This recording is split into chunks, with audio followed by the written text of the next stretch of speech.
Bonjour, ici Samuel Parent. On parle lexique du marketing numérique et on est sur le sujet de la fraude publicitaire. Aujourd'hui, on adresse la question du ad stacking.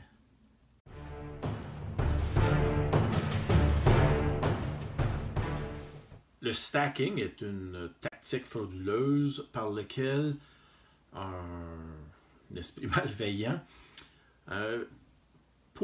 achèterait un inventaire publicitaire et au lieu de le livrer un créatif, livre un code. Ce code-là, en quoi est-il spécial?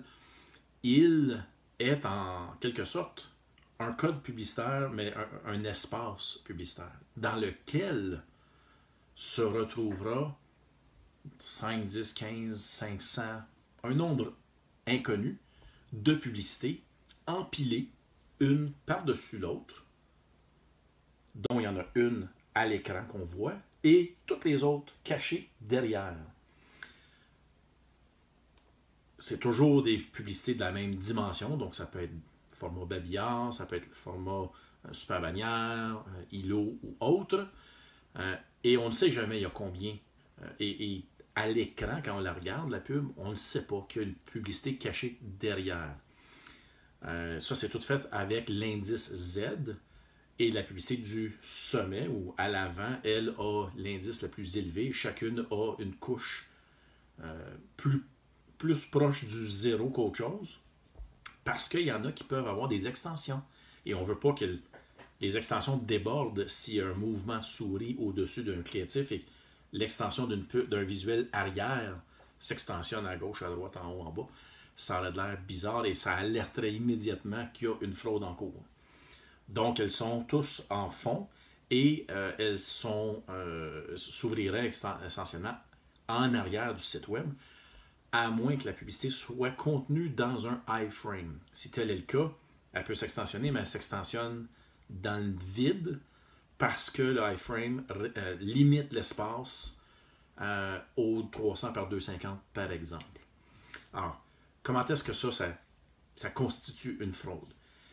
Le mécanisme par lequel elle est programmée fait en sorte que lorsque la pub d'en avant s'affiche et qu'elle est dans l'écran, donc visible, viewability, pour qu'une publicité soit visible, doit être au moins 50% de sa surface à l'écran pendant un minimum d'une seconde. Alors, dès que la première rencontre ces critères, toutes les autres sont considérées aussi avoir été visibles, peu importe l'étage sur lequel elle se cache derrière la première.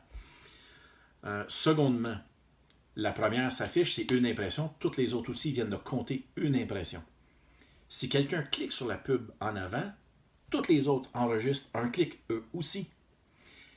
Si il y a des publicités qui sont extensibles ou qui ont des interactions possibles à l'arrière, à ce moment-là, dès qu'on passe notre souris au-dessus de la pub et qu'il ne se passe rien, mais il peut y avoir ces comportements-là à l'arrière. Tout ça serait compté comme un comportement humain normal parce qu'en effet, il y a un humain normal qui se comporte devant la pub sans nécessairement savoir avec quoi il interagit parce qu'il ne voit pas l'interaction. Tout ce qu'il voit, c'est la pub du devant. Alors ça, c'est le stacking. Alors voilà, j'espère que c'est plus clair comme concept. S'il y a d'autres terminologies, concepts ou mots du marketing numérique qui vous posent des défis ou qui ne sont pas hyper clairs, n'hésitez pas à les laisser dans les commentaires ici-bas.